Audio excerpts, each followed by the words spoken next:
आखिर अमेरिका मुसलमानों के साथ मुतसिब रवैया कोई नई बात नहीं। लंदन के हेथ्रो एयरपोर्ट पर यूट्यूब स्टार आदम सालेह को एक मुसाफिर की मामूली शिकायत पर ऑफलोड कर दिया गया।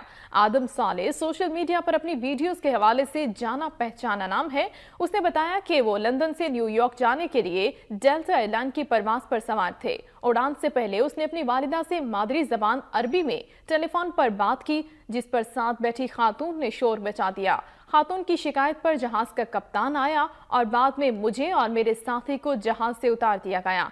हमें बताया गया कि हमारे रवैये से दूसरे मुसाफिर परेशान थे क्योंकि हम ऊंची आवाज में बात कर रहे थे। आदम सालेह ने सवाल किया कि क्या सिर्फ ऊंचा बोलने पर किसी को ऑफलोड किया जा सकता है।